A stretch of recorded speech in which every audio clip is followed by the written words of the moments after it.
निर्दोषत्व सिद्ध करणं हा एकमेव पर्याय. नाना पटोले बोलतात, जाऊया. माध्यमातून लोकसभेच्या अध्यक्षत्वाचा निर्णय ज्या पद्धतीने पुढे आलेला आहे तो निर्णयच लोकशाही व्यवस्थेच्या विरोधातला आहे.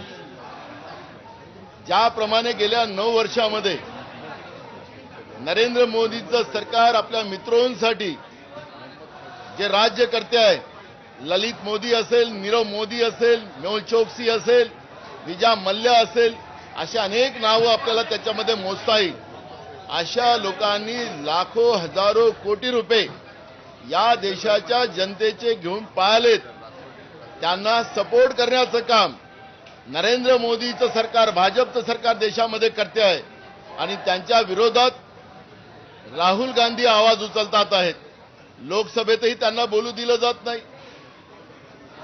रस्त्यावर बोलायला गेले तर तिथेही बंधनं आणतात आणि या बंधनाच्या माध्यमातून खोटी तक्रार गुजरातमध्ये, सुरतमध्ये टाकून काल माननीय जिल्हा न्यायालयाचा एक निर्णय घेऊन आज राहुल गांधींचं लोकसभेचं सदस्यत्व त्याच्या माध्यमातून रद्द करण्याचं पाप हे ठरवून केलेलं आहे.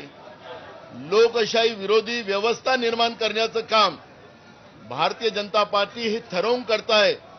बाबासाहेब आंबेडकरांनी दिलेल्या संविधान व्यवस्थेला संपवण्याचं पाप करते आहे आणि म्हणून त्याचा निषेध आम्ही आज विधानसभेत केला आणि त्याच्या माध्यमातून आम्ही रस्त्यावरची ही लढाई उभी करू. कारण की ज्याप्रमाणे इंग्रज वागत होते त्यांच्या विरोधात, त्यांच्या अत्याचाराच्या विरोधात जो कोणी बोलेल त्याला फाशीची सजा दिली जात होती, त्याला मारलं जात होतं, गोळ्या झाडल्या जात होत्या. आणि म्हणून या लोकशाहीच्या व्यवस्थेच्या माध्यमातून कोणाला ईडी लावायचं, कोणाला सीबीआय लावायचं आणि त्याला दबावात ठेवायचं.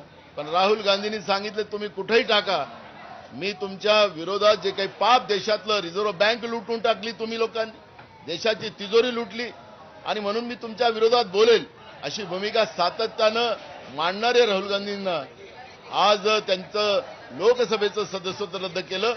त्याचा आम्ही निषेध करतो आणि भारतीय जनता पार्टीच्या कृतीचा आणि नरेंद्र मोदीच्या सरकारचा आम्ही धिक्कार करतो. राहुल गांधी जी के जिस तरह से डिस्क्वालिफिकेशन किया गया उसका हम निषेध करते हैं, क्योंकि राहुल गांधी जी ने जो कर्नाटक में उनका भाषण किया था, ललित मोदी हो, नीरव मोदी हो, मेहुल चोक्सी हो, ऐसे कई मोदी के बारे में उन्होंने कहा था और वास्तविक है कि उन्हें भगोड़ा कर उनको इस देश ने डिक्लेयर किया है.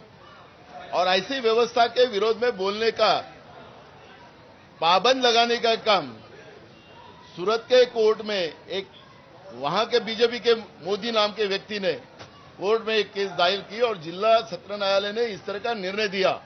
उसी का आधार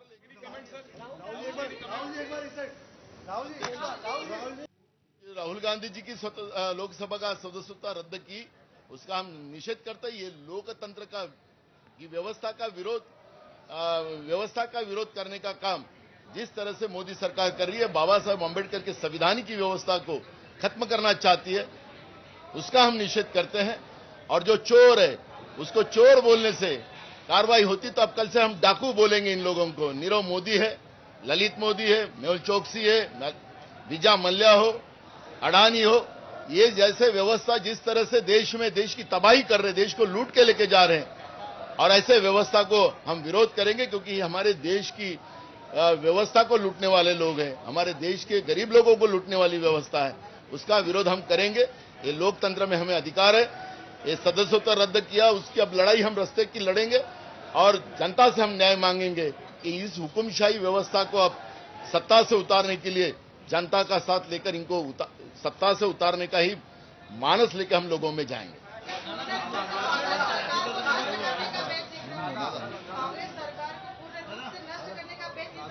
देखो, सभी विरोधी दलों को, क्योंकि उनके जो राष्ट्रीय अध्यक्ष जेपी नड्डा, उन्होंने स्पष्ट कहा था कि हम जितनी भी लोकल स्टेट बॉडियां है, उनको पार्टियां हैं, उनको हम उद्ध्वस्त करेंगे, जाहिर में कहा है.